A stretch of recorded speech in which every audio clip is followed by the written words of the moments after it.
You can't force people to love you, but you can become the kind of person they love to be around. The secret isn't in talking more, doing more, or being perfect. It's in learning how to understand, uplift, and relate to people naturally. Dale Carnegie believed charisma isn't something you're born with. It's something you build, choice by choice, moment by moment. In this video, you'll learn 10 clear steps to become someone people trust, admire, and remember. Subscribe to our channel if you're ready to master your mind, and tell us, where are you watching from?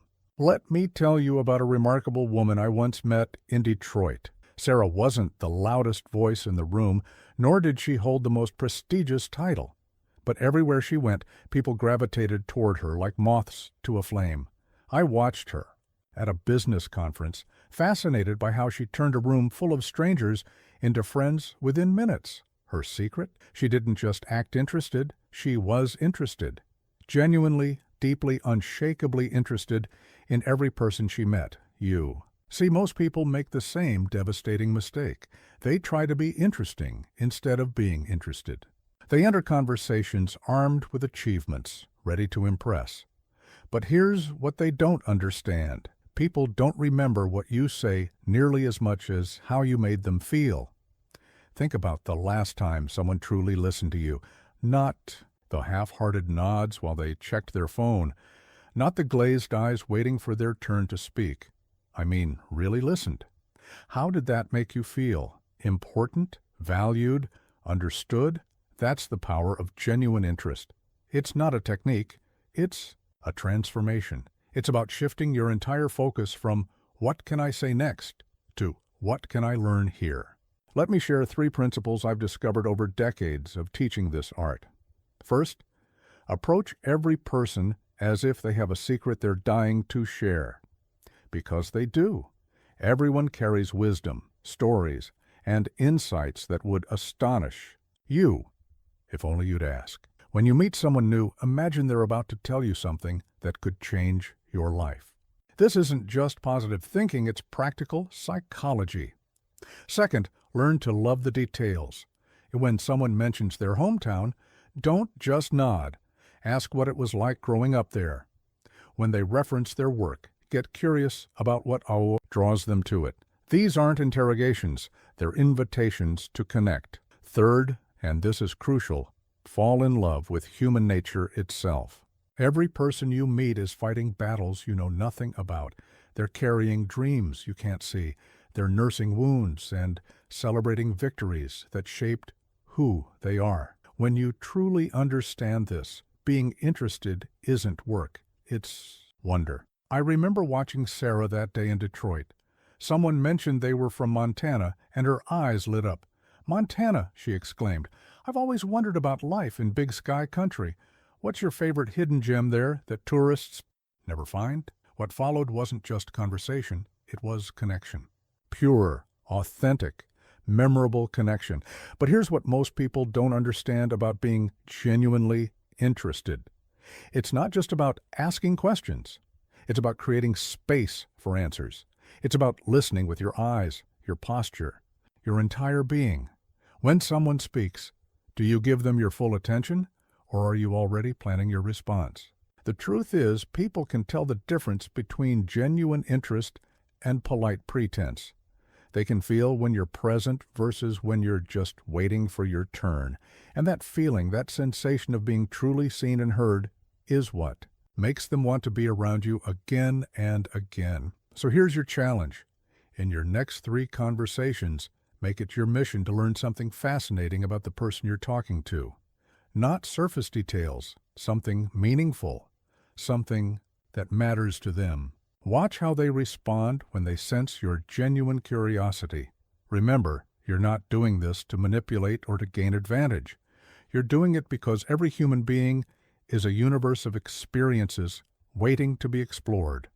And when you show genuine interest in that universe, you create a connection that no amount of small talk or self-promotion could ever achieve. This isn't just about making friends, it's about enriching your own life.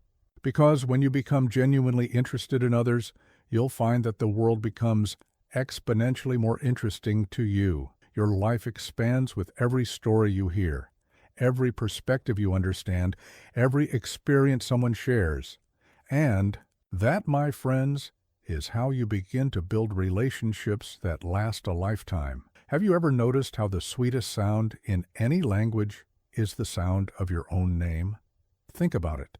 When someone remembers your name, truly remembers it, uses it naturally, pronounces it correctly, how does that make you feel? I once knew a hotel manager in Chicago who remembered every guest's name after meeting them just once. Not just the regulars, everyone. From CEOs to cleaning staff, she'd greet them by name with warmth, with presence. People would return to that hotel year after year, not for the amenities, but for that feeling of being remembered. But here's what fascinates me. When I asked her how she did it, she laughed and said, "Dale, I'm not special. I just decided it was important." And that's the secret most people miss about remembering names. It's not about having a good memory. It's about making a good decision. The decision that every person's name matters. Let me share something powerful with you. Forgetting someone's name isn't a memory problem, it's an attention problem. When someone introduces themselves, are you truly listening, or are you thinking about what you'll say next? Here's the system I've taught to thousands of people, and it works every time. First, the moment you hear someone's name, repeat it back to them. "John, it's great to meet you." This isn't just courtesy, it's commitment to memory. You're telling your brain this matters. Second, look for something distinctive about their face or manner and connect it to their name. Maybe Sarah has a sunny smile that matches her name. Maybe Michael's strong handshake reminds you of the Archangel Michael. These associations might seem silly, but they work. Third, and this is crucial, use their name naturally throughout your conversation, not every sentence. That feels artificial. But perhaps 3 times, at the beginning, middle, and end of your interaction. Each use strengthens the neural pathway in your brain. But here's what most people don't understand about using names. It's not just about memory. It's about meaning. When you use someone's name, you're saying, "You matter." You're not just another face in the crowd. You're you, uniquely you, and I see you. I remember watching that hotel manager in action. A guest would approach the desk looking tired from travel. "Welcome back, Mr. Thompson," she'd say, and you could see his whole demeanor change. His shoulders would relax, his expression would soften. In that moment, he wasn't just another traveler, he was Mr. Thompson, and he was home. This isn't just about business relationships. Think about your personal life. When was the last time you used your partner's name in conversation? Your children's names? Not in correction or frustration, but in connection. Here's a powerful truth. Names are not just labels. They're keys. Keys to attention, to connection, to trust. When you forget someone's name, you're essentially saying, "You weren't important enough for me to remember." But when you remember and use their name thoughtfully, you're saying, "You matter to me." Let me give you a challenge. In the next 24 hours, make it your mission to use the names of everyone you interact with. Your barista, your colleague, your family members. Watch what happens. Watch how their eyes light up, how their posture changes, how the energy of the interaction shifts. But remember this, authenticity is everything. Don't use names mechanically like a sales technique. Use them warmly, naturally, respectfully. Let each name be a bridge between your world and theirs. Because here's the profound truth. In a world where people increasingly feel like numbers, like statistics, like usernames on a screen, hearing their own name spoken with warmth and respect isn't just pleasant, it's revolutionary. Your name is not just what you're called, it's who you are. When you honor someone's name, you honor their identity, their dignity, their humanity. And that, my friends, is how you begin to build connections that last a lifetime.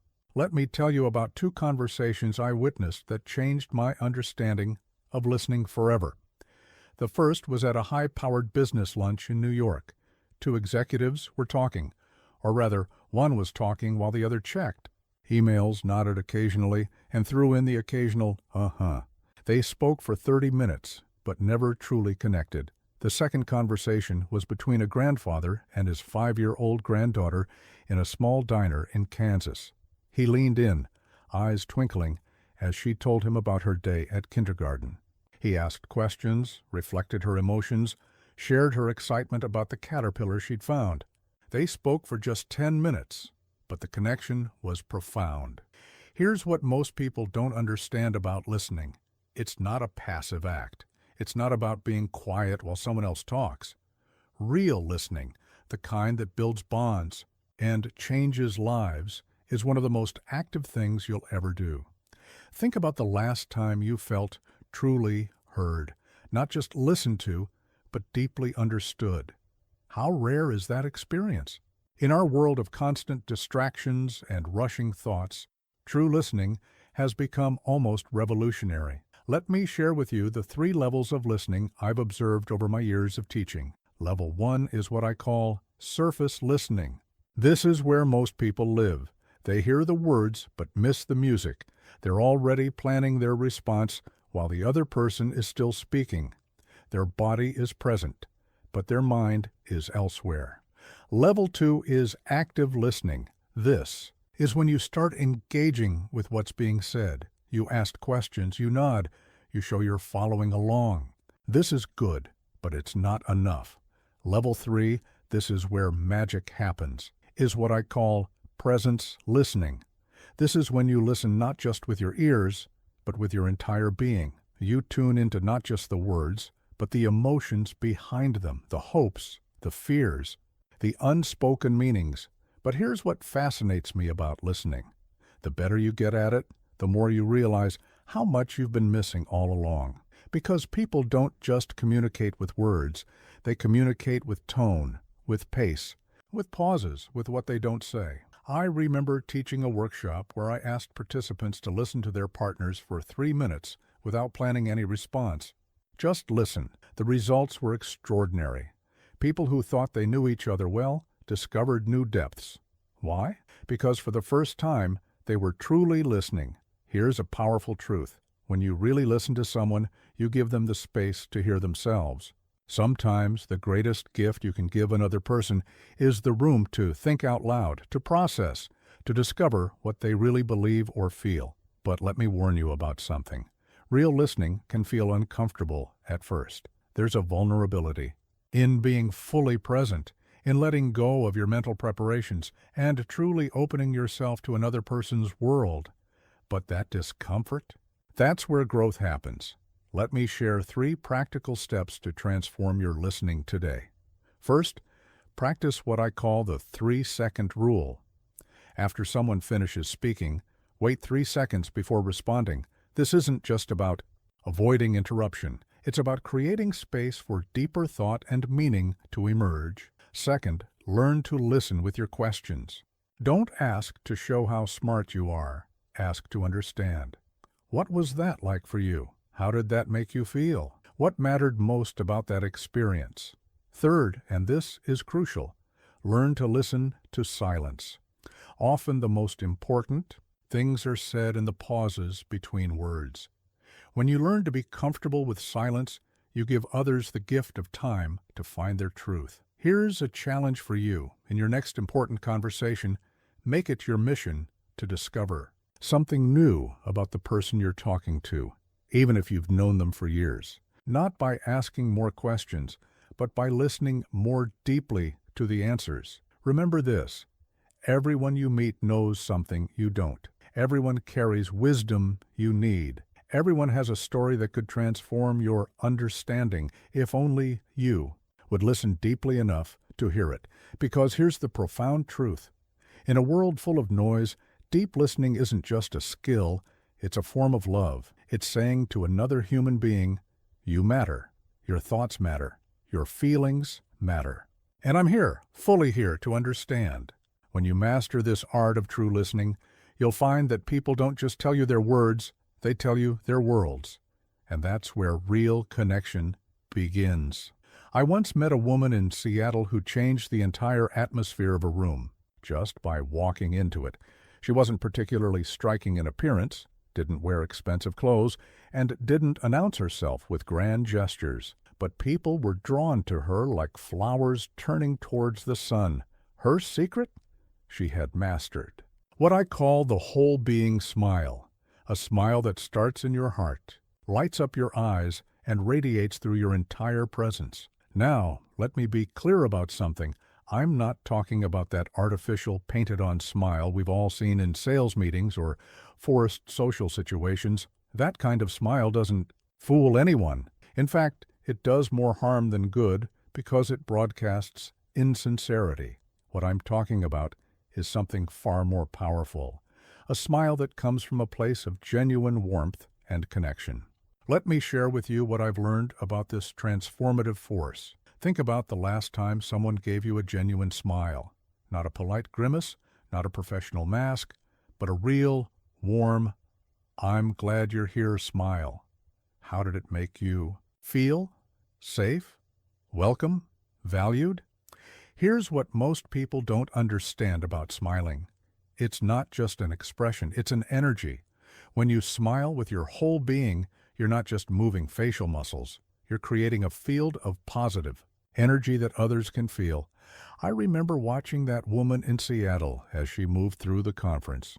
When she smiled at someone, she didn't just use her mouth. Her eyes crinkled, her shoulders relaxed, her whole body seemed to say, I see you, and I'm genuinely glad you're here. People who had been tense and guarded visibly softened in her presence. But here's the fascinating thing about authentic smiling. It's not just about making others feel good. It transforms you, too. Scientific research has shown that the very act of smiling, even when you don't feel like it, can trigger positive chemical changes in your brain. But, and this is crucial, the smile must be genuine. So how do you cultivate this kind of authentic, whole-being smile? Let me share 3 principles I've discovered. First, smile from gratitude, not from obligation.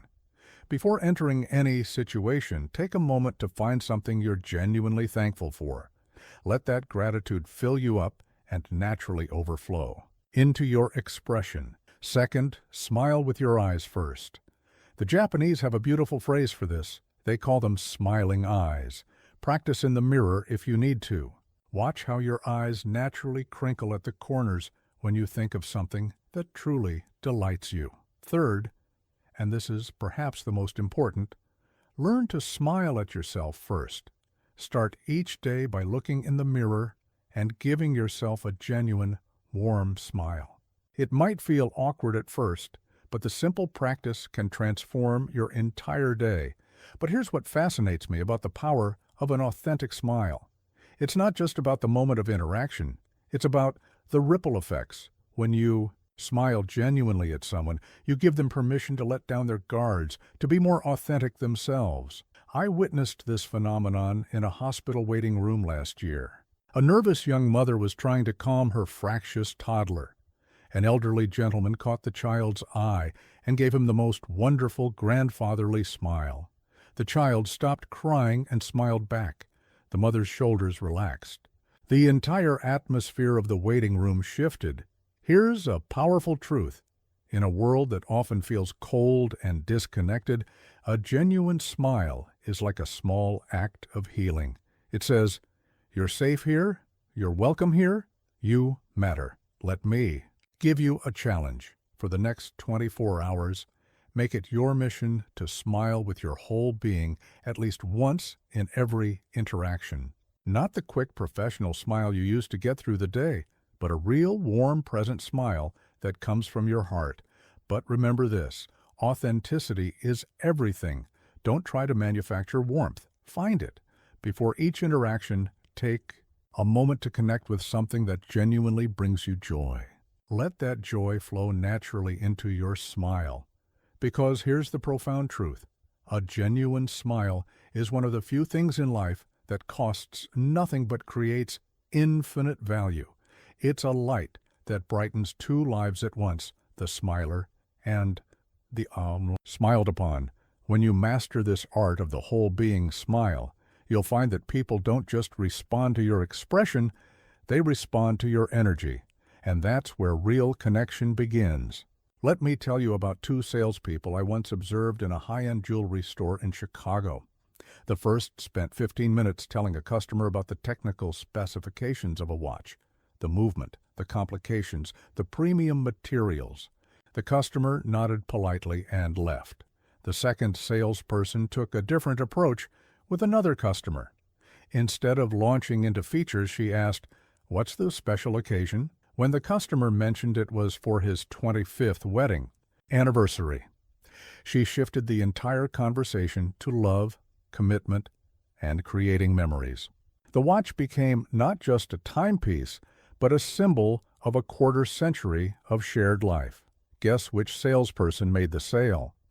Here's what most people don't understand about speaking to what others care about. It's not about changing your message. It's about changing your lens. It's about seeing the world through their eyes, understanding their hopes, their fears, their dreams.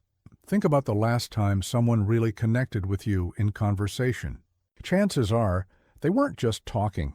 They were speaking directly to something you deeply care about. How did that feel? Like they really got you, right? I've spent decades teaching this principle, and here's what I've discovered. Everyone has a frequency they're tuned to. When you learn to broadcast on that frequency, magic happens. But here's the crucial part. This isn't about manipulation or telling people what they want to hear. It's about genuine understanding and authentic connection. It's about building bridges between your world and theirs. Let me share 3 principles I've learned about speaking to what others care about. First, learn to be a detective of desires. Everyone leaves clues about what matters to them in their words, their environment, their choices. Pay attention to what lights them up, what they lean into, what they return to in conversation. Second, understand that what people care about isn't always what they say they care about. Someone might say they want a promotion, but what they really care about is feeling valued and making a difference. Third, and this is critical, connect your message to their core values. If someone values family above all, frame your ideas in terms of family impact. If they're driven by achievement, speak to excellence and accomplishment. But here's what fascinates me about this principle. When you truly speak to what others care about, you often discover things you care about too. Real connection happens. In these overlapping circles of genuine interest, I remember watching a young manager give a presentation about quarterly numbers. The room was half asleep until she suddenly shifted gears. "These aren't just numbers," she said. "These represent real people, our customers' dreams, our employees' futures, our community's growth." Suddenly, everyone was engaged. Why? Because she connected the data to what people actually cared about. Here's a powerful truth. People don't buy products, ideas, or even relationships. They buy into feelings, into futures, into versions of themselves they want to become. Let me give you a practical example. Instead of saying, "This software will increase efficiency by 30%, say, "This tool will give you back 2 hours every day to spend with your family." Same benefit, different frequency. But here's the challenge. Speaking to what others care about requires you to step out of your own world completely. It requires genuine curiosity and deep empathy. It means setting aside your agenda long enough to truly understand theirs. Let me share something that transformed my understanding of this principle. Years ago, I was trying to convince my daughter to clean her room. I went through all the logical arguments: organization, hygiene, responsibility. Nothing worked. Then I asked her what she loved most about her room. "It's where I create my art," she said. Suddenly, I understood. We reframed room cleaning as creating a space worthy of your creativity. The room was spotless within an hour. Here's your challenge. In your next 3 important conversations, make it your mission to discover what truly matters to the other person. Not surface wants, but deep cares. Then, consciously connect your message to those core values. But remember this: authenticity is everything. People can tell when you're genuinely interested in what they care about. versus when you're just using their interests as a tool. The first builds trust. The second destroys it. Because here's the profound truth. When you learn to speak to what others truly care about, you're not just communicating, you're connecting. You're not just sharing information, you're sharing understanding. And that's where real influence begins. When you master this art, you'll find that people don't just hear your words, they feel your understanding. And that's the foundation of every meaningful relationship, every successful negotiation, every lasting impact. There's a story I love to tell about a janitor at NASA during the Apollo program. When President Kennedy visited the Space Center, he saw this man cleaning the floors and asked him what he did at NASA. The janitor looked up proudly and said, "Mr. President, I'm helping put a man on the moon." That story captures something profound about human nature. Everyone wants to feel important, to know that their existence matters, that they're contributing to something larger than themselves. But here's what most people don't understand about making others feel important. It's not about grand gestures or elaborate praise. It's about genuine recognition of their inherent worth and unique contribution to the world. Think about the last time someone made you feel truly important. Not just complimented, not just acknowledged, but deeply valued. What did they do? More importantly, how did it change your relationship with them? I've spent years studying this principle, and here's what I've discovered. The art of making others feel important is perhaps the most powerful skill you can develop in human relations.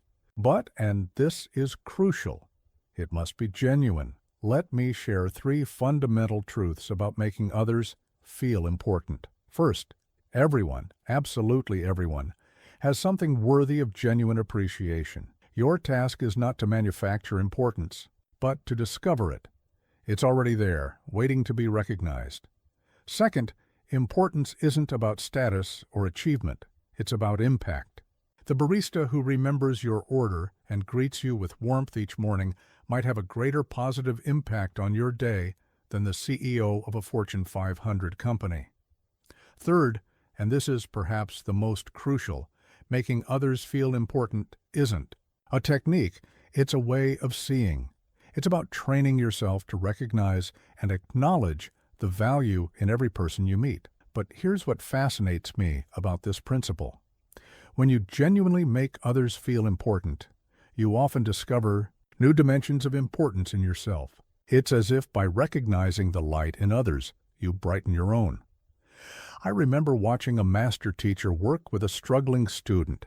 Instead of focusing on what the student couldn't do, she consistently highlighted what he could. "You have such a unique way of looking at problems," she'd say. "That creativity is going to serve you well." Over time, the student's entire self-image transformed. Here's a powerful truth. People will often become what you expect them to be. When you genuinely treat someone as important, they begin to recognize their own importance. They stand taller. They think bigger. They act with more confidence. Let me share some practical ways to make others feel genuinely important. First, practice what I call conscious noticing. Pay attention to the small things people do well, the tiny contributions they make, the unique qualities they bring to any situation. Then acknowledge these specifically and sincerely. Second, learn to see people's potential, not just their present. When you interact with someone, try to envision their best possible self and speak to that person. This isn't about ignoring reality. It's about recognizing untapped possibilities. Third, make importance about being, not just doing. Appreciate people for who they are, not just what they accomplish. Sometimes the most powerful thing you can say is, "I'm glad you're here." But here's the challenge. In our rushed, often impersonal world, taking the time to make others feel important can feel inefficient. Push back against this thinking. There is nothing more efficient than creating positive, lasting connections with the people around you. Let me give you an example that transformed my understanding of this principle. Years ago, I watched a company president who made it his mission to learn something important about every employee, not just their job functions, but their hopes, their challenges, their proud moments. He didn't do this to be strategic. He did it because he genuinely believed every person in his organization mattered. The impact on company culture was extraordinary. Here's your challenge. For the next week, make it your mission to help at least one person each day feel genuinely important, not through flattery or exaggeration, but through sincere recognition of their value. But remember this, authenticity is everything. People have an almost supernatural ability to detect when they're being manipulated versus when they're being genuinely appreciated. The first creates resistance. The second creates connection. Because here's the profound truth. Making others feel important isn't just about being nice. It's about being human. It's about recognizing that every person you meet is fighting battles you know nothing about, carrying dreams you can't see, and harboring potential that might just need your recognition to flourish. When you master this art of making others feel genuinely important, you'll find that people don't just remember what you did or said. They remember how you made them feel. And that feeling of importance, when genuine, can last a lifetime. Let me tell you about two managers I once observed giving feedback to their teams. The first said, "Good job, everyone." The second said, "Sarah, the way you handled that client crisis yesterday, staying 2 hours late to resolve their concerns and then following up this morning with solutions, that showed extraordinary dedication and problem-solving skills." Which feedback do you think had more impact? Here's what most people don't understand about praise. General compliments are like cotton candy, sweet but insubstantial. Specific praise is like a nourishing meal. It feeds the soul and fuels growth. Think about the last time someone praised you in a way that really touched you. I bet it wasn't a casual, nice work or good job. It was probably specific, detailed, and showed that the person really saw and understood your effort. I've spent decades studying the art of praise, and here's what I've discovered. The difference between praise that fades and praise that transforms lies in three key elements: specificity, honesty, and timing. But here's the fascinating thing about specific praise. When you get specific, you have to get honest. You can't fake details. That's why specific praise is not just more effective, it's more authentic. Let me share 3 principles I've learned about giving powerful, specific praise. First, praise the process, not just the outcome. Instead of saying, "Great presentation," say, "I was impressed by how you used concrete examples to illustrate each point, especially when you shared that customer story to demonstrate the impact." Second, connect the specific action to its broader impact. Help people see how their particular contribution affects others, the team, or the larger mission. This transforms praise from acknowledgement to meaning-making. Third, and this is crucial, make it immediate and authentic. When you notice something praiseworthy, don't wait. Fresh praise has more power, and immediate recognition feels more genuine. But here's what fascinates me about specific praise. It's not just about making people feel good. It's about helping them understand their own strengths. When you point out exactly what someone did well, you're giving them a blueprint for future success. I remember watching a teacher work with a struggling student. Instead of general encouragement, she said, "I noticed how you broke down that complex problem into smaller steps. That kind of systematic thinking will serve you well in algebra." The student's face lit up, not just from the praise, but from understanding exactly what he'd done right. Here's a powerful truth. When praise is specific, it becomes instructive. It's not just recognition, it's guidance. It tells people not just that they did well, but exactly how they did well. Let me share something that transformed my understanding of specific praise. Years ago, I was mentoring a young professional who seemed resistant to compliments. Then I realized she wasn't resistant to praise. She was resistant to what she saw as empty flattery. When I started being more specific, the way you anticipated, the client's concerns in your proposal showed remarkable foresight. She not only accepted the praise, but began to build on those identified strengths. But here's the challenge. Giving specific praise requires attention and effort. You have to really observe, really notice, really care about the details of what others are doing. It's easier to say, "good job," than to articulate exactly what made the job good. Here's your challenge for the next week. Eliminate all general praise from your vocabulary. No more "nice work" or "well done." Instead, force yourself to be specific. What exactly was nice about the work? What specifically was done well? Remember these guidelines for powerful, specific praise. First, be immediate. When you notice something praiseworthy, acknowledge it right away. The connection between action and recognition should be clear and direct. Second, be precise. Don't just say the report was thorough. Point out the comprehensive research, the clear organization, the compelling conclusions. Third, be relevant. Connect your praise to what matters to them, not just what matters to you. If someone values creativity, praise their innovative approach. If they value efficiency, acknowledge their streamlined process. But here's what's crucial. Never sacrifice honesty for specificity. If you can't find something specific to praise, look harder, but don't manufacture praise. Inauthentic specific. Praise is worse than general praise because it damages trust. Because here's the profound truth. Specific praise isn't just about recognition, it's about insight. When you praise specifically, you're saying, "I see you, I notice your effort, I understand what you're trying to achieve." When you master this art of specific praise, you'll find that people don't just feel better, they do better. They understand their strengths more clearly. They know what to repeat, what to develop, what to build upon, and that's how specific praise becomes a tool not just for recognition, but for growth. It's how you help others not just feel good about what they've done, but understand how to do even better in the future. Let me share a story that changed my understanding of human nature forever. Years ago, I met a man named Bill who had spent 30 years working with troubled youth.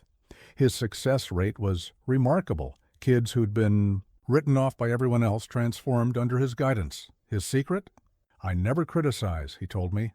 "These kids have had enough people telling them what's wrong with them. What they need is someone to show them what's right with them." Here's what most people don't understand about criticism. It never works as we think it does. Even when we're right, even when our intentions are good, criticism has a way of building walls instead of bridges. Think about the last time someone criticized you. How did it make you feel? Did it inspire you to change? Or did it make you want to defend yourself? Did it open your mind, or did it close your heart? I've spent decades studying human behavior, and here's what I've discovered. Criticism is like trying to train a cat with a spray bottle. You might stop the behavior in the moment, but you're also teaching fear and resentment. But here's what fascinates me about this principle. Avoiding criticism doesn't mean accepting mediocrity. In fact, it often leads to better results than criticism ever could. The key is to replace criticism with understanding, condemnation with guidance, and complaints with solutions. Let me share 3 fundamental truths about why criticism fails. First, criticism attacks dignity. When you criticize someone, you're not just challenging their actions, you're challenging their sense of self-worth. And when dignity is under attack, improvement becomes almost impossible. Second, criticism creates resistance.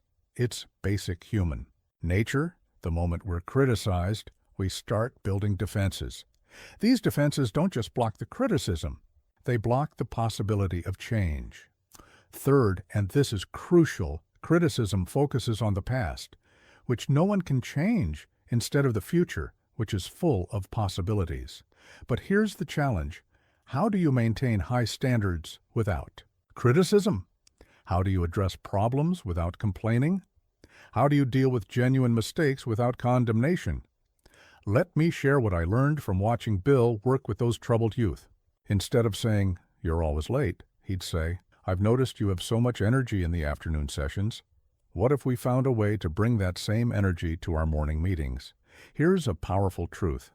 People will often solve problems themselves if you help them see the situation clearly without criticism.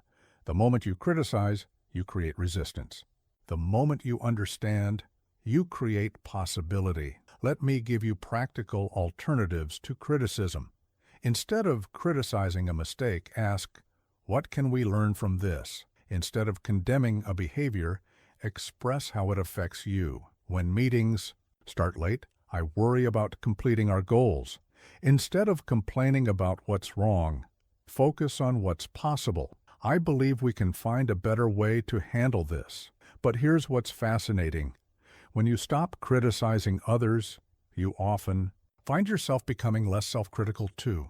It's as if by practicing understanding toward others, you develop more understanding toward yourself. I remember watching a manager transform her struggling team without a single criticism. Instead of pointing out errors, she asked questions. Instead of highlighting failures, she emphasized learning opportunities. The result?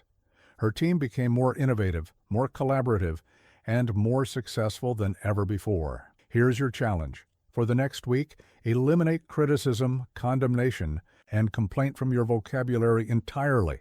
Instead, replace criticism with curiosity.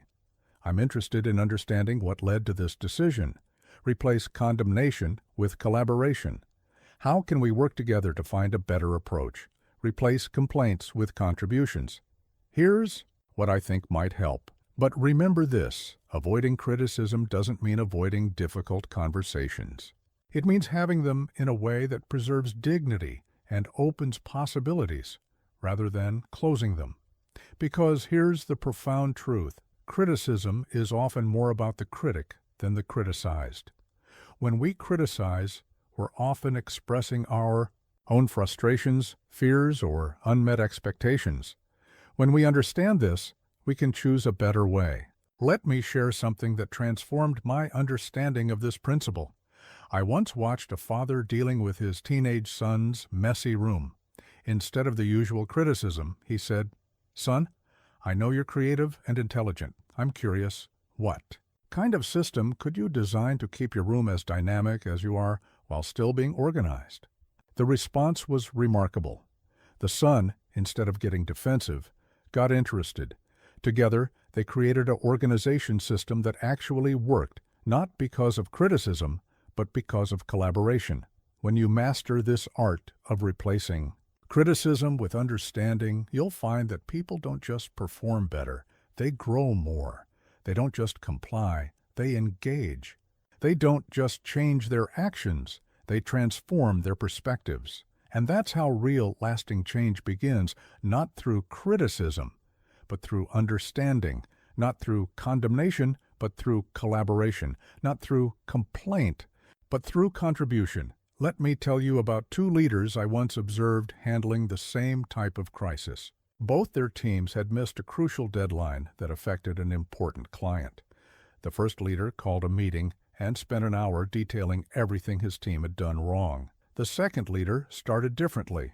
"Before we discuss anything else, I need to acknowledge my part in this. I didn't provide clear enough guidelines and I missed several warning signs. Now let's talk about how we can fix this together." Guess which team solved the problem faster? Here's what most people don't understand about admitting mistakes. It's not a sign of weakness. It's a demonstration of strength. It's not about diminishing your authority. It's about enhancing your authenticity.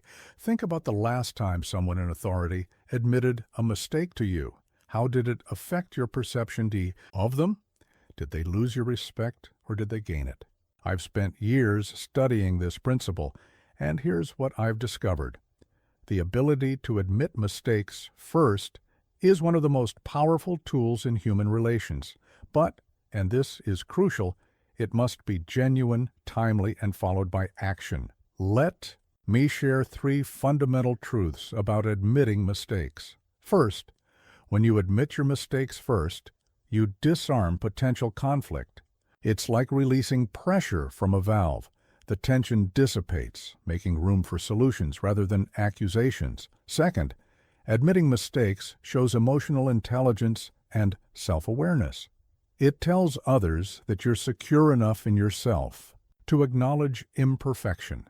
Third, and this is perhaps most important, when you admit mistakes first, you set a tone of honesty and accountability that others will follow. But here's what fascinates me about this principle. The faster you admit a mistake, the less power it has over you. It's like pulling a bandage off quickly. The momentary sting is far better than prolonged discomfort. I remember watching a new manager handle her first major error. Instead of trying to hide it or blame others, she called her team together immediately. "I made a mistake in our project planning," she said. "Here's what happened, here's what I learned, and here's what I'm doing to fix it." Her team didn't lose faith in her, they rallied around her. Here's a powerful truth. When you admit mistakes first, you transform them from weapons others can use against you into tools you can use for growth. Let me share something that transformed my understanding of this principle. Years ago, I watched a CEO handle a public relations crisis. Instead of the usual corporate defense, he stepped forward immediately. "We made mistakes. I made mistakes, and we're going to make this right." The media couldn't attack him. He had already acknowledged what they wanted to expose. Instead, the conversation shifted to solutions. But here's the challenge. Admitting mistakes requires courage. It means being vulnerable. It means risking people's judgment. It means facing our own imperfections. Let me give you practical steps for admitting mistakes effectively. First, be quick. The longer you wait, the more the mistake festers and grows in others' minds. Second, be specific. Don't just say, "I'm sorry." Detail exactly what went wrong and your role in it. Third, be solution-focused. After acknowledging the mistake, immediately pivot to how you're going to fix it or what you've learned from it. Here's your challenge. The next time something goes wrong in your sphere of influence, be the first to acknowledge any part you played in it, no matter how small. Watch how this changes the dynamic of the situation. But remember these crucial guidelines. Don't over-apologize. State your mistake clearly, take responsibility, and move forward. Don't make excuses while admitting mistakes. Clean acknowledgement is powerful. Explanations can sound like justifications. Don't expect immediate forgiveness.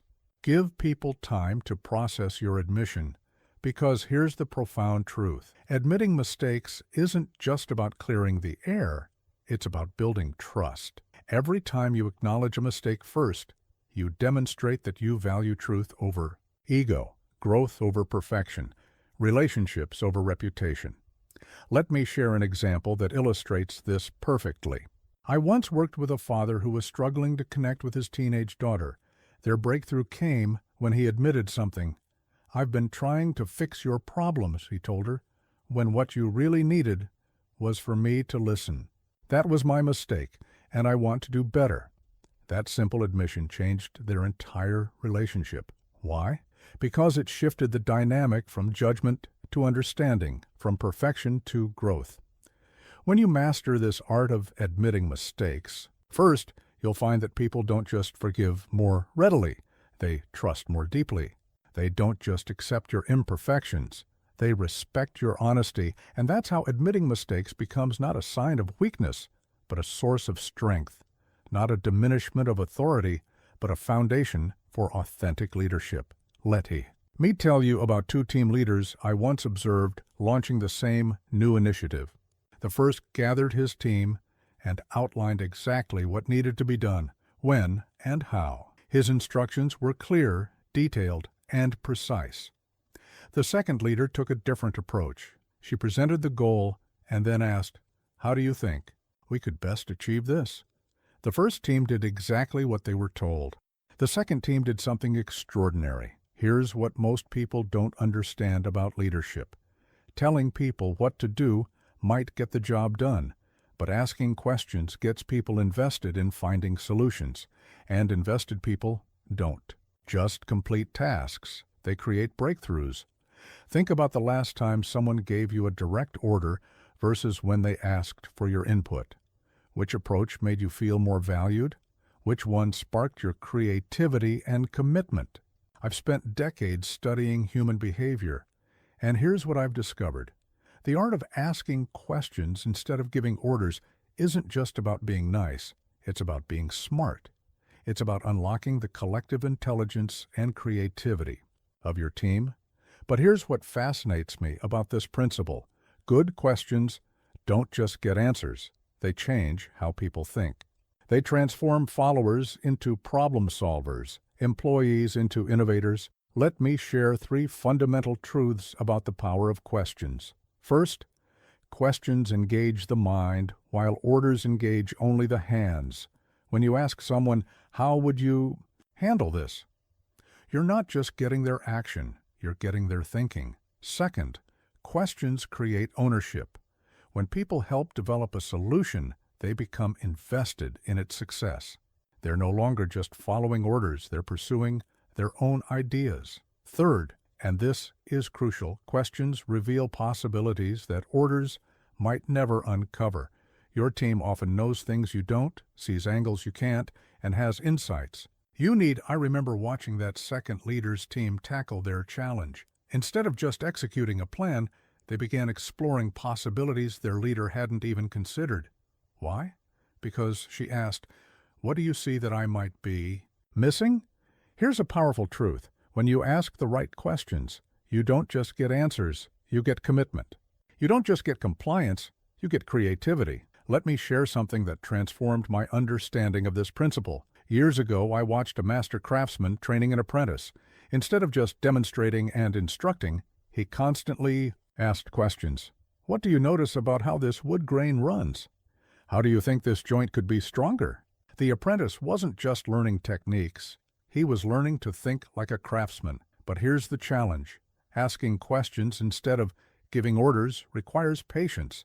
It might take longer initially. It might feel less efficient.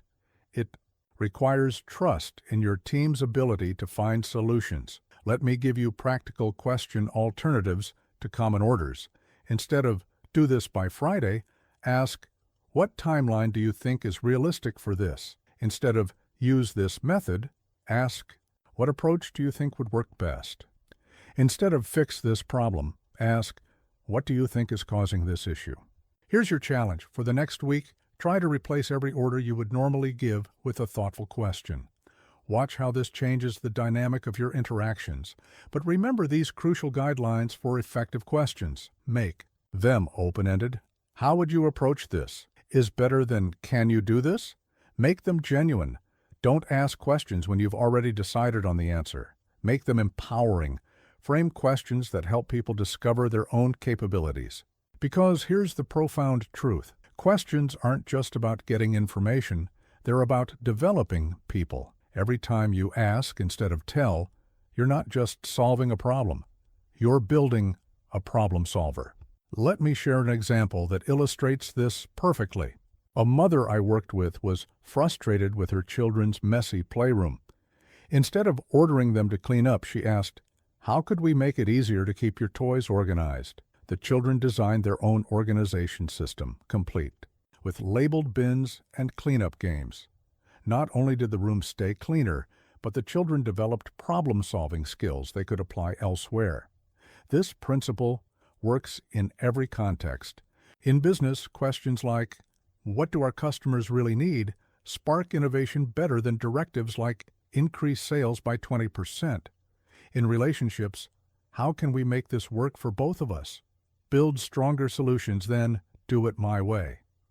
When you master this art of asking questions instead of giving orders, you'll find that people don't just follow, they lead. They don't just comply, they commit. They don't just execute, they excel. And that's how asking questions becomes not just a management technique, but a catalyst for growth. Not just a way to get things done, but a way to develop people who can get extraordinary things done. Remember, the best leaders aren't those with all the answers. They're those who know how to ask the right questions. Because when you ask instead of tell, you don't just get what you want, you discover what's possible. Let me tell you about 2 insurance agents I once observed. The first spent 30 minutes explaining policy details, premium structures, and company rankings to a prospective client.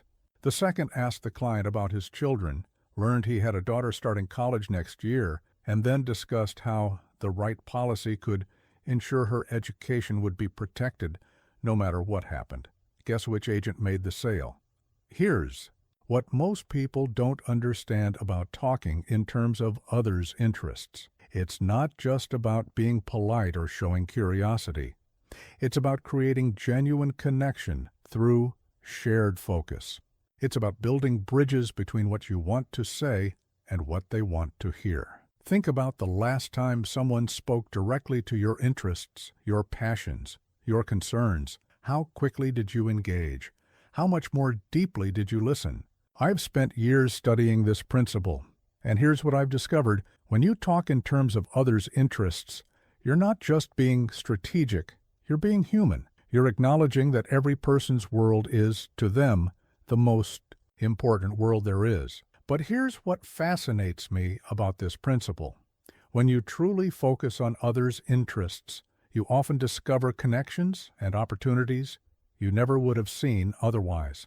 Let me share 3 fundamental truths about talking in terms of others' interests.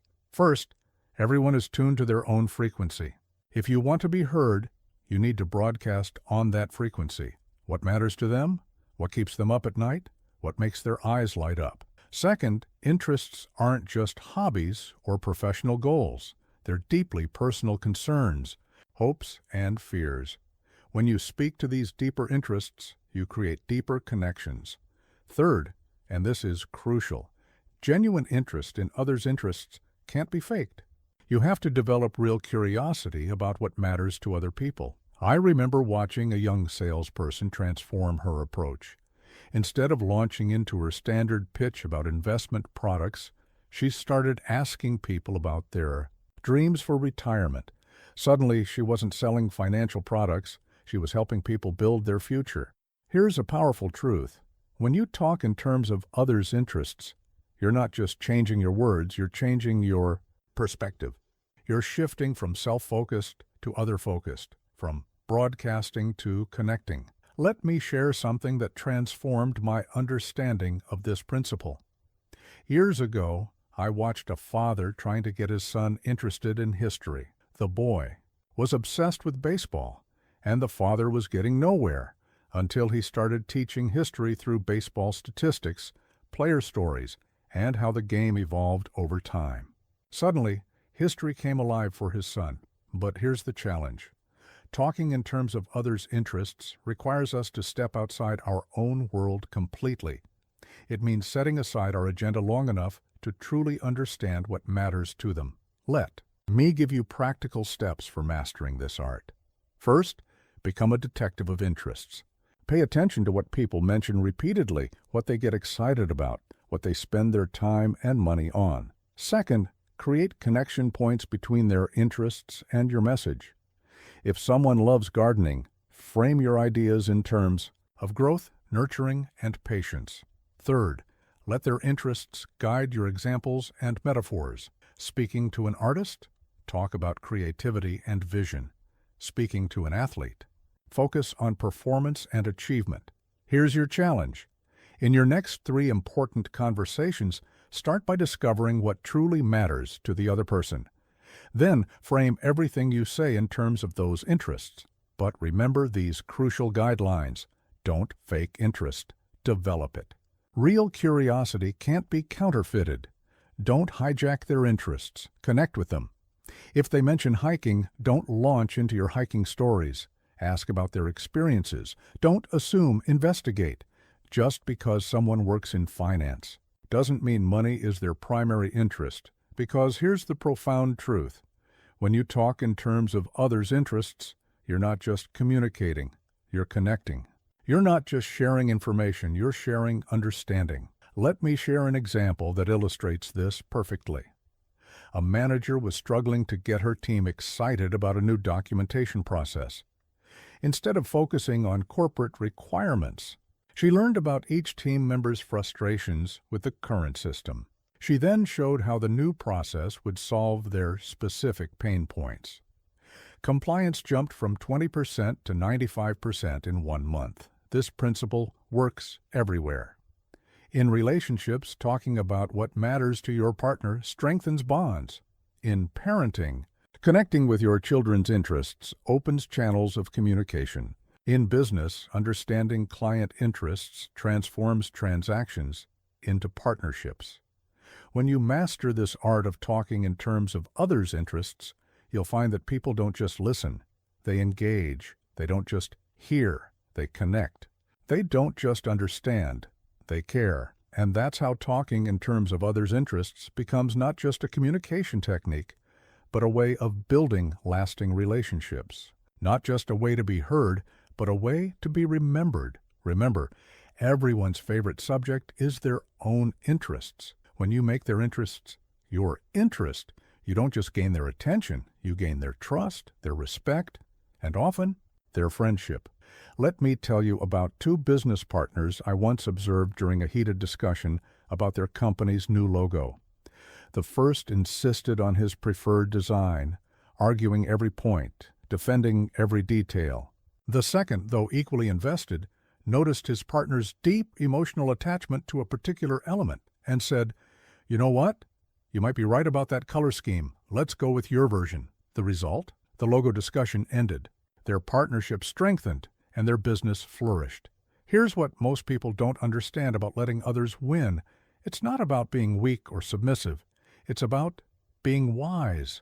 It's about knowing which hills are worth dying on and which battles are better left unfought. Think about the last time you won an argument but lost something more valuable. Trust, goodwill, or connection. Was the victory worth the cost? I've spent years studying human behavior, and here's what I've discovered. The strongest people are often those who know when to yield. But, and this is crucial, it must be genuine yielding, not manipulative surrender. But here's what fascinates me about this principle. When you let others win on small things, they're often more willing to support you on big things. It's as if by yielding ground you actually gain influence. Let me share 3 fundamental truths about letting others win. First, not every disagreement is a matter of principle. Many conflicts are about preferences, not ethics, about taste, not truth. Recognizing this difference is crucial. Second, letting others win builds their confidence and trust. When people feel heard and respected, they become more open to your ideas on truly important matters. Third, and this is perhaps most important, choosing not to win every battle doesn't make you a loser, it makes you a strategist. I remember watching a senior executive handle a disagreement with a junior team member. The younger person was passionate about a minor process change. Instead of pulling rank, the executive said, "You've clearly thought this through. Let's try it your way." The young employee's loyalty and engagement soared. Here's a powerful truth.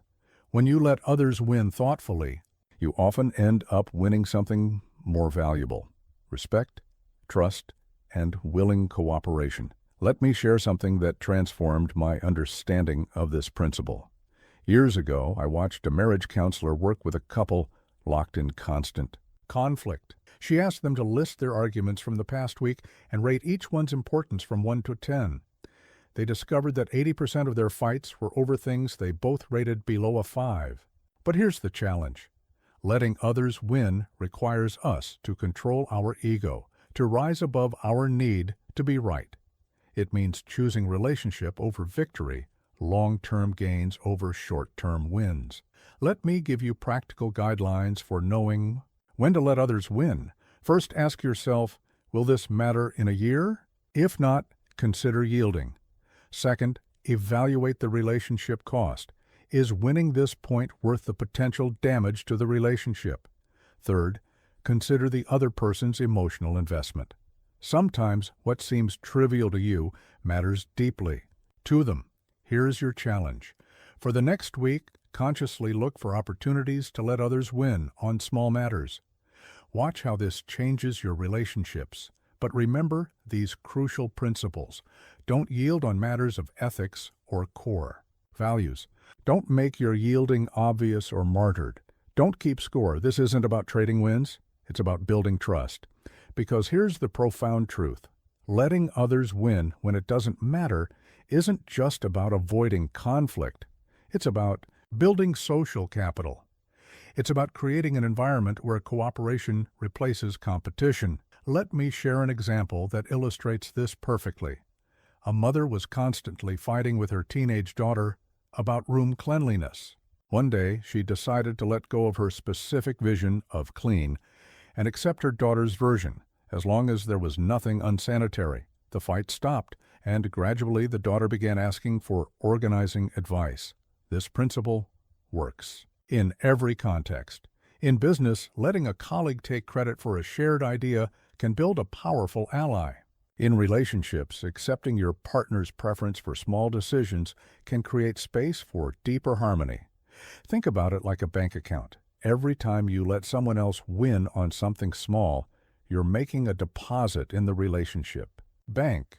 When you really need to stand firm on something important, you'll have the goodwill to draw upon. When you master this art of letting others win when it doesn't matter, you'll find that people don't just appreciate your flexibility, they reciprocate it.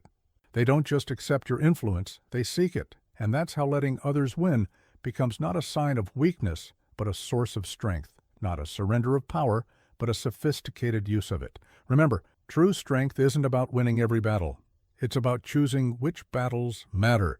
When you let others win on small things, you create the space for everyone to win on big things. In the end, it's not about keeping score. It's about keeping relationships. Because in the game of life, the person with the most wins isn't necessarily the winner. The person with the strongest relationships is. Let me tell you about two speakers I once observed at a leadership conference. The first listed his achievements, shared impressive statistics, and highlighted his successes. The second told a story about his biggest failure, how it humbled him, what he learned, and how it transformed his approach to leadership. Guess which speaker the audience remembered months later. Here's what most people don't understand about storytelling. The most powerful stories aren't the ones that show how great you are. They're the ones that show how human you are. They're not about impressing. They're about connecting. Think about the last story that truly moved you. Was it a tale of flawless success, or was it a journey of struggle, learning, and growth? I've spent years studying the art of storytelling, and here's what I've discovered. Stories that reveal vulnerability, insight, and authentic growth are infinitely more powerful than stories designed to showcase success. But here's what fascinates me about this principle. When you tell stories that reveal rather than impress, you don't just engage people's minds, you touch their hearts. And hearts, once touched, remember. Let me share 3 fundamental truths about authentic storytelling. First, vulnerability is strength. When you share your struggles and uncertainties, you give others permission to be human too. Second, real stories have texture, moments of doubt, unexpected turns, honest emotions. They're not smooth paths to victory, they're messy journeys to understanding. Third, and this is crucial, the best stories aren't about being special, they're about being real. They don't set you apart from your audience, they connect you to them. I remember watching that second speaker at the conference. When he described his moment of failure, his voice catching slightly, as he recalled letting his team down, you could have heard a pin drop. Why? Because everyone in that room had known that same fear, that same shame, that same desire to do better. Here's a powerful truth. People don't connect with your successes. They connect with your struggles. They don't relate to your achievements. They relate to your journey. Let me share something that transformed my understanding of storytelling. Years ago, I watched a sales trainer work with a struggling team. Instead of showing them his impressive numbers, he told them about his first year in sales, the mistakes, the fears, the embarrassing moments. Suddenly, his advice wasn't just information. It was a lifeline from someone who'd been where they were. But here's the challenge. Telling stories that reveal rather than impress requires courage. It means being willing to show your imperfections, acknowledge your mistakes, share your doubts. Let me give you practical guidelines for authentic storytelling. First, start with truth, not just factual truth, but emotional truth. How did you really feel? What really scared you? Second, include the messy middle. Don't jump from problem to solution. Share the confusion, the false starts, the moments of doubt. Third, focus on the transformation. What did you learn? How did it change you? What insight can others take from your experience? Here's your challenge. The next time you're tempted to tell a story about your success, tell instead the story of your struggle to get there. Watch how differently people respond. But remember these crucial principles. Don't confuse revealing with oversharing. Choose stories that serve your audience, not your ego. Don't focus on the problem. Focus on the learning. Don't make yourself the hero. Make the insight the hero. Because here's the profound truth. Stories that reveal create bridges of understanding. They don't just communicate information, they transfer wisdom. They don't just share experiences, they share meaning. Let me share an example that illustrates this perfectly. A CEO was trying to inspire his company during a difficult transition. Instead of highlighting his vision for the future, he shared the story of his own biggest professional crisis, how he nearly lost everything, what he learned about resilience, and how those lessons were guiding him now. The impact was immediate and lasting. This principle works everywhere. In teaching, sharing your own learning struggles helps students relate to the material. In parenting, telling stories about your own childhood mistakes creates openings for honest conversation. In leadership, revealing your uncertainties makes your strength more accessible and your guidance more credible. When you master this art of telling stories that reveal rather than impress, you'll find that people don't just listen, they learn. They don't just hear, they relate. They don't just understand, they connect. And that's how storytelling becomes not just a way to communicate, but a way to connect. Not just a way to inform, but a way to transform. Remember, everyone has achievements they could brag about. But it's our vulnerable, honest stories that truly touch others and create lasting impact. Because in the end, people don't remember what you've done nearly as much as they remember who you are. Your story, your real story with all its ups and downs, is more powerful than any polished presentation could ever be. Share it with courage, share it with honesty, and watch how it opens hearts and changes lives. Let me tell you about two young entrepreneurs I once observed pitching their ideas to a veteran business leader. The first showed his complete business plan and asked, "What do you think? Do you approve?" The second shared his core concept and asked, "Given your experience in this industry, what pitfalls should I be watching out for?" The first got a quick yes or no. The second got an hour of invaluable insights and a lasting mentor. Here's what most people don't understand about asking for advice.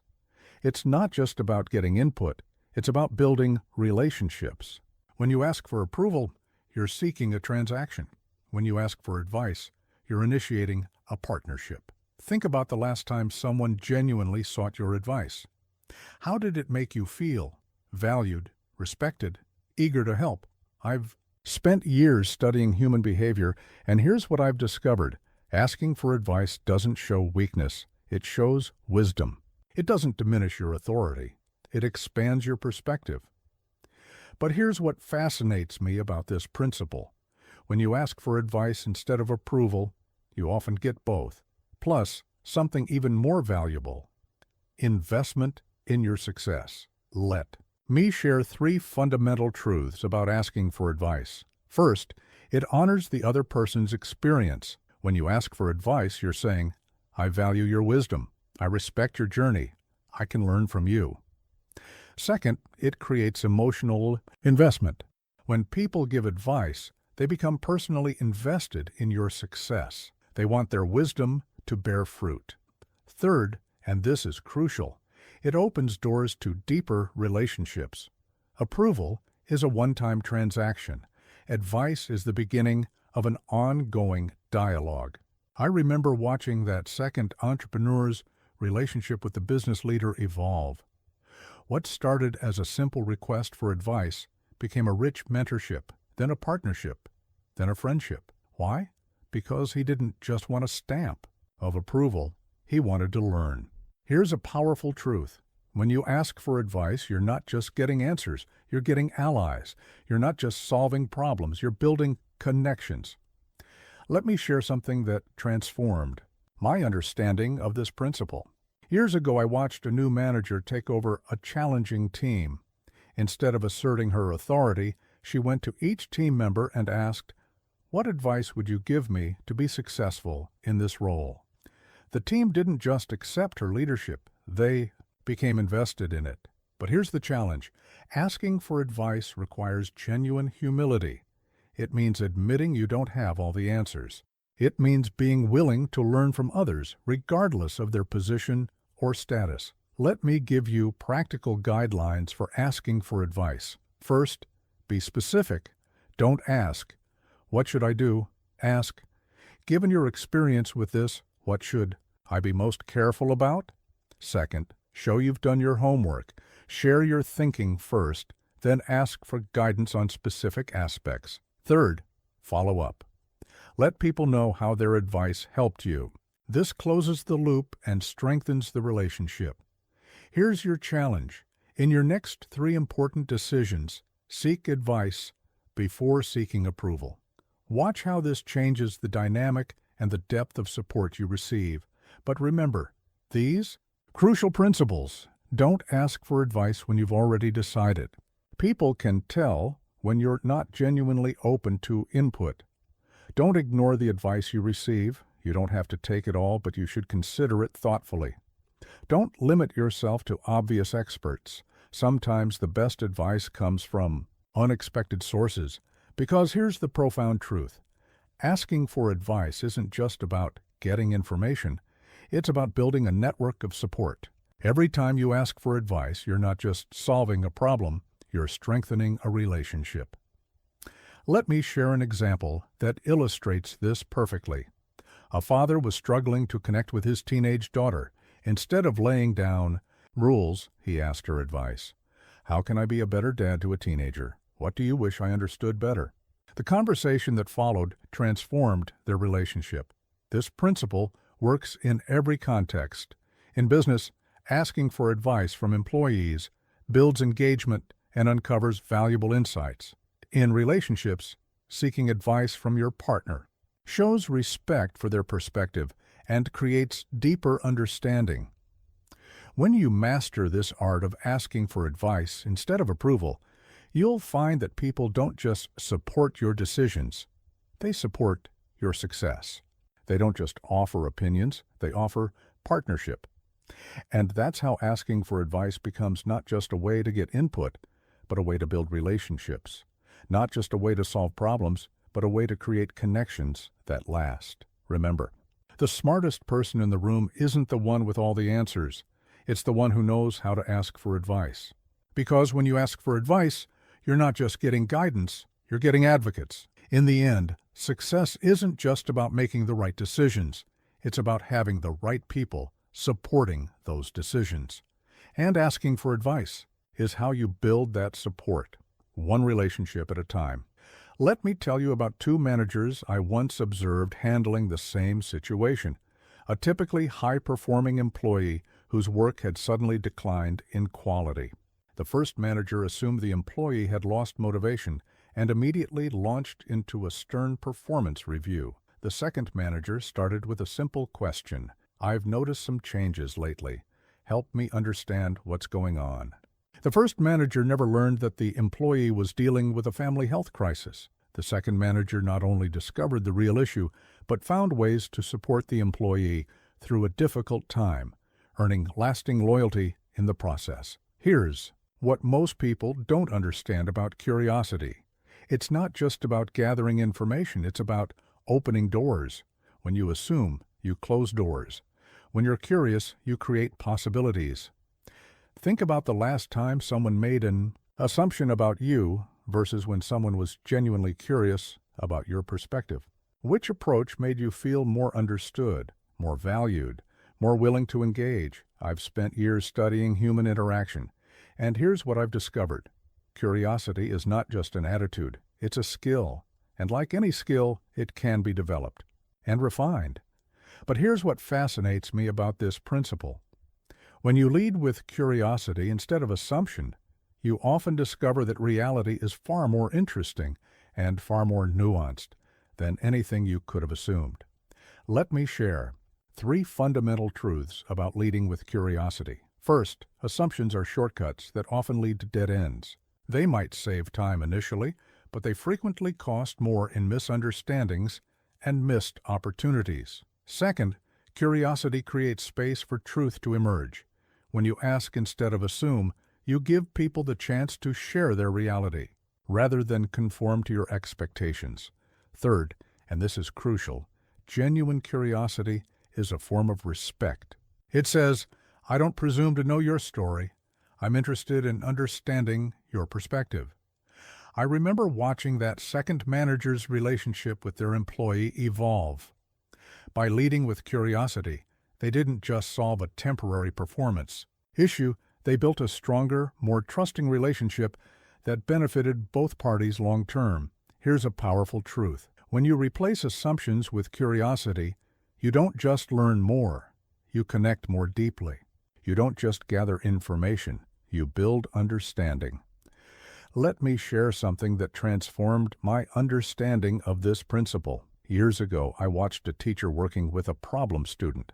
Instead of assuming the boy was lazy or disruptive, she got curious about his behavior patterns. She discovered he struggled to see the board but was too embarrassed to say anything. A simple pair of glasses transformed his academic performance. But here's the challenge. Leading with curiosity requires us to hold our judgments in check. It means being willing to be wrong about our initial impressions. It means staying open to surprises and new understanding. Let me give you practical ways to cultivate curiosity. First, practice the pause. Before jumping to conclusions, pause and ask yourself, what don't I know about this situation?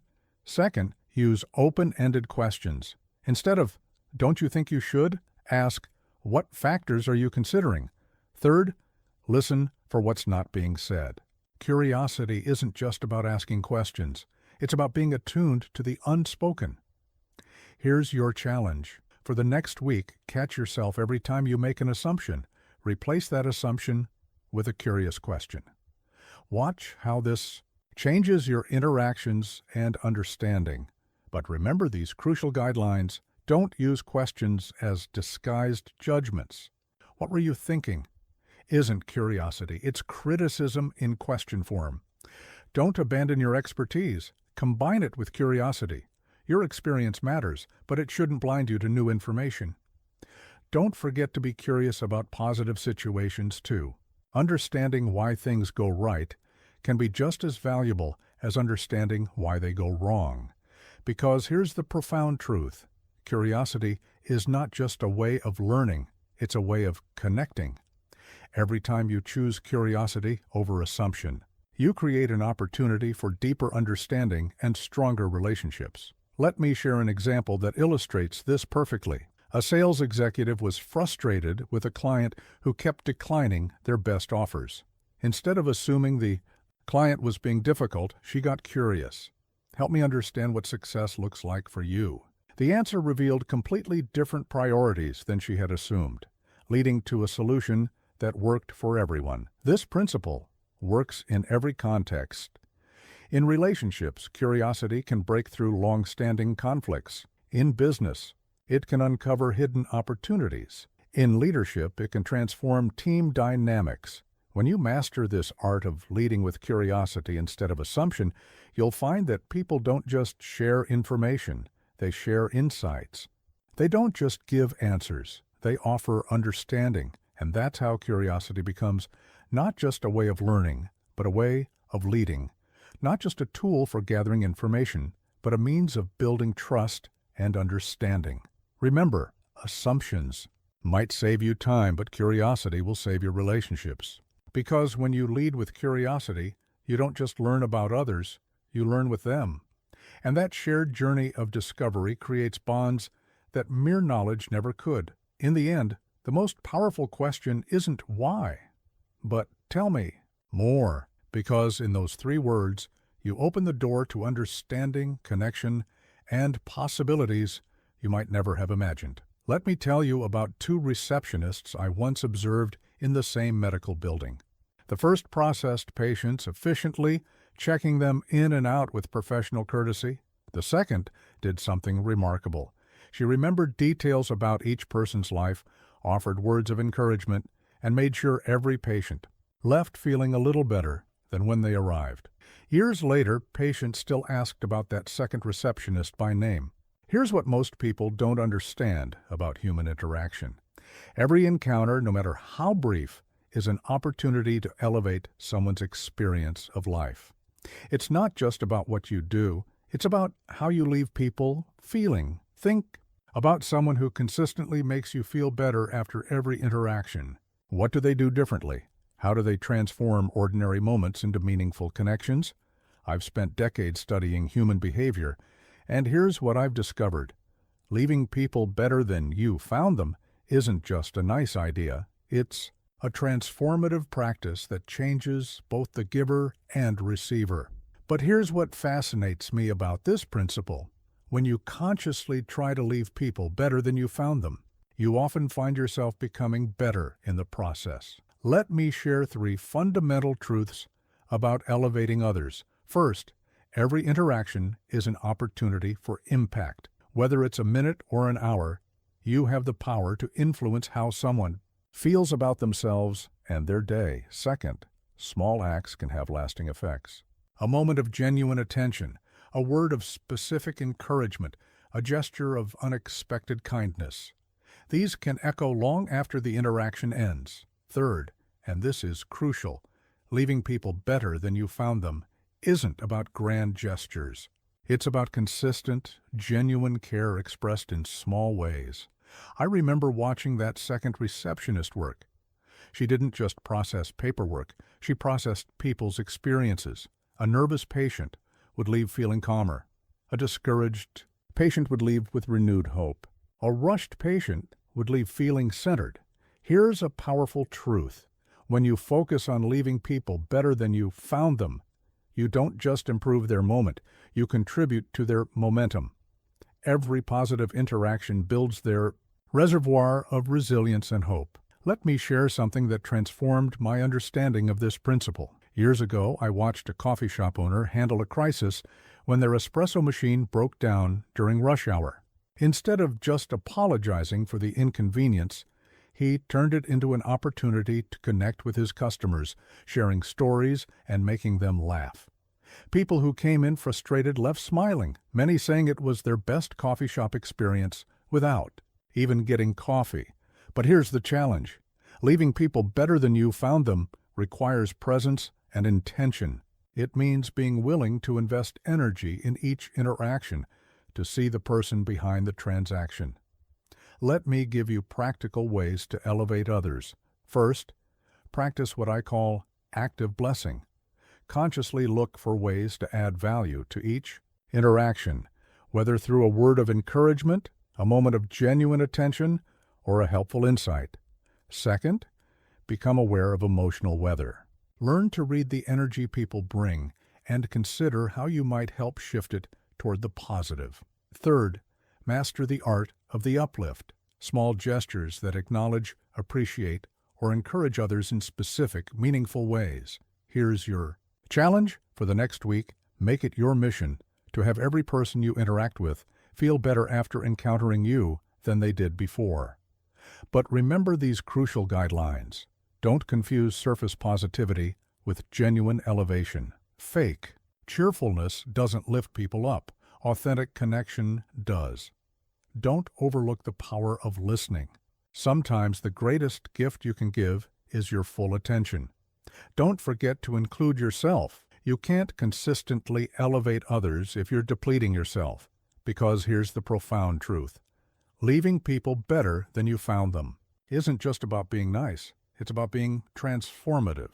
Every interaction is a chance to add light to someone's life, to strengthen their belief in themselves and others. Let me share an example that illustrates this perfectly. A teacher I knew made it his practice to notice something specific and Positive about each student every day, not just general praise, but precise observations about their growth, their efforts, their character. Over time, his students didn't just learn better, they became better, more confident versions of themselves. This principle works in every context. In business, it transforms customers into advocates.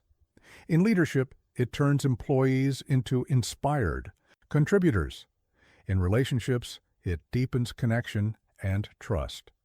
When you master this art of leaving people better than you found them, you'll find that people don't just remember what you did, they remember how you made them feel. They don't just appreciate your presence, they grow because of it. And that's how elevating others becomes not just a practice, but a purpose. Not just a way of interacting, but a way of living. Remember, every interaction is an opportunity to add value to someone's life. Every encounter is a chance to help someone stand a little taller, think a little bigger, feel a little stronger. In the end, the measure of our impact isn't just in what we achieve, it's in how we leave people feeling. Because when you consistently leave people better than you found them, you don't just improve moments, you improve lives. I remember watching that second business owner in action. A client mentioned in passing that their daughter was applying to medical school. 3 months later, he sent a handwritten note of congratulations when she was accepted. The client was stunned, not just that he remembered, but that he cared enough to follow up. Here's a powerful truth. When you remember what others forget, you create connections others can't match. You transform ordinary relationships into extraordinary bonds. Let me share something that transformed my understanding of this principle. Years ago, I watched a manager handle her team's annual reviews. Instead of just discussing performance metrics, she referenced specific contributions each person had made throughout the year. Not just big wins, but small moments of excellence she had noticed and documented. The impact on team morale and loyalty was profound. But here's the challenge. Being the one who remembers requires system and intention. It means developing habits of attention and follow-through that most people never bother to create. Let me give you practical ways to become the one who remembers. First, create what I call connection points, regular moments to check your notes and reach out to people about what matters to them. Make it a system, not just a notion. Second, develop the habit of active listening with the intent to remember. When someone shares something important, make a mental note, or better yet, a physical one. Third, master the art of meaningful follow-up. Don't just remember, act on what you remember in ways that show genuine care and attention. Here's your challenge. For the next month, become intentional about remembering 3 things about every important conversation: personal details, professional aspirations, and current challenges. Then follow up on these points in meaningful ways. But remember, these crucial guidelines don't just collect information, connect with it. Understanding why something matters to someone is as important as remembering what matters. Don't make remembering transactional. The goal isn't to gain advantage, it's to build genuine connection. Don't forget to be selective. You can't remember everything, so focus on what truly matters to people. Because here's the profound truth. Being the one who remembers isn't just about having a good memory.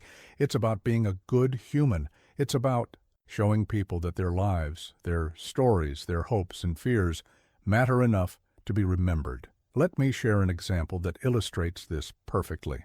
A teacher made it her practice to keep a journal about each student, not just their academic progress, but their interests, challenges, and dreams.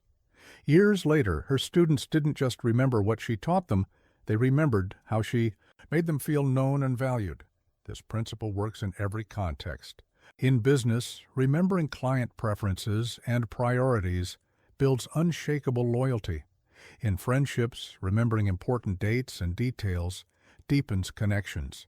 In leadership, remembering team members' goals and challenges creates engaged, committed followers. When you master this art of being the one who remembers, you'll find that people don't just appreciate your attention, they respond to it. They don't just notice your memory, They reciprocate your care. Let me share some specific practices that can help you become the one who remembers. Keep a relationship journal. After important conversations, jot down key details about people's lives, dreams, and challenges. Set regular reminder points. Use technology to prompt you to check in with people about things they've shared. Create celebration calendars. Track important dates and milestones in people's lives. Practice active recall. Regularly review your notes and look for opportunities to show you remember and care. But here's what's most important. Make remembering a way of being, not just a thing you do. Let it become part of how you move through the world, part of how you demonstrate care and build connection. Remember, in a world where people often feel forgotten, being the one who remembers is a powerful way to stand out and make a difference. It's not just about having a good memory, it's about being memorable through your attention to others. And that's how being the one who remembers becomes not just a practice, but a gift you give to others and to yourself. Because when you remember what matters to people, you become someone who matters to people. In the end, the greatest compliment isn't you're successful or you're talented, it's you remembered. Because in remembering, you show that you value not just what people do, but who they are. Let me share a final story that encapsulates everything we've explored in this journey. Years ago, I met an elderly woman named Grace, who had an extraordinary gift for making everyone around her feel loved. It wasn't through grand gestures or careful techniques. It was simply who she was. When I asked her secret, she smiled and said, "Dear, I stopped trying to show love a long time ago. Instead, I decided to be love." Here's what most people don't understand about love. It's not just an action or emotion, it's a way of being. When you let love define who you are, not just what you do, everything changes. Think about someone who has truly impacted your life. Chances are it wasn't just their actions that affected you, it was their presence, their way of being in the world. I've spent decades studying human connection, and here's what I've discovered. The most powerful form of love isn't something you do, it's something you become. It's not a performance, it's a presence. But here's what fascinates me about this principle. When you let love be who you are, not what you do, you stop trying to earn connection and start naturally creating it. Let me share 3 fundamental truths about embodying love. First, authentic love isn't a strategy, it's a state of being. It's not about following rules or techniques. It's about cultivating a loving presence that naturally touches everyone around you. A second, when love is who you are, not what you do, you stop keeping score. You don't track your loving actions because you can't help but act with love. It's simply your nature. Third, and this is crucial, being love rather than doing love removes the exhaustion of performance. You don't have to remember to be loving any more than you have to remember to be yourself. I remember watching Grace interact with people, whether it was the grocery clerk, her grandchildren, or a stranger on the street. She brought the same quality of loving presence to each encounter. It wasn't what she did, it was who she was. Here's a powerful truth. When love becomes your natural state, you don't have to think about making people feel loved. They just do. Your presence becomes a gift that keeps giving without effort. Let me share something that transformed my understanding of this principle. I once watched a master teacher work with challenging students. She didn't have to remind herself to be patient or kind. Her natural state of loving presence created a classroom atmosphere where learning flourished and students thrived. But here's the challenge. Letting love be who you are requires deep inner work. It means examining your habits of thought, your patterns of reaction, your fundamental way of being in the world. Let me give you practical ways to cultivate this state of being. First, practice what I call love consciousness. Regularly check in with yourself. Am I being love right now, or am I just doing loving things? Second, release the need to prove your love. When love is who you are, you don't need to demonstrate it, it demonstrates itself. Third, Cultivate loving presence. In solitude, how you are when no one is watching shapes how you are when everyone is watching. Here's your challenge. For the next month, focus not on doing more loving things, but on being more loving in your essential nature. Watch how this shift changes everything, but remember these crucial guidelines. Don't confuse being love with being perfect. Love includes acceptance of human imperfection, yours and others. Don't mistake loving presence for passive acceptance. True love can be fierce when needed. Don't forget that being love includes loving yourself. You can't be an authentic source of love if you're running on empty. Because here's the profound truth.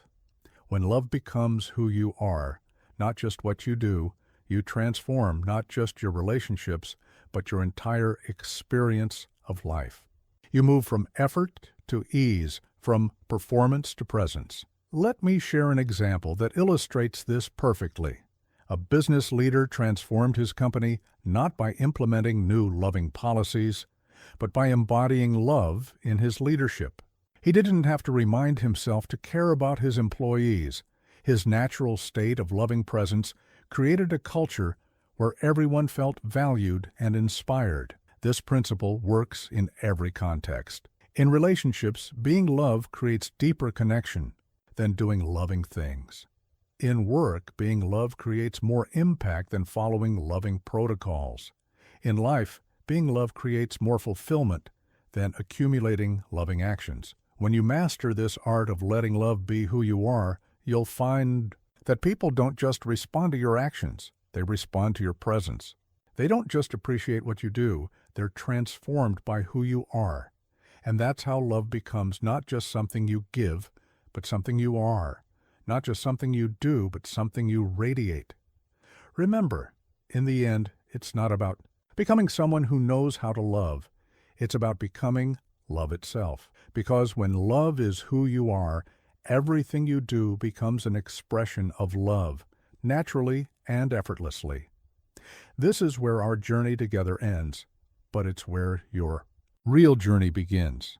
Take these principles not as techniques to master, but as invitations to transform. Let them guide you not just in what you do, but in who you become. Because in the end, the greatest gift you can give to the world is not what you do with love, but who you become through love. When you let love be who you are, you don't just change your actions, you change the world.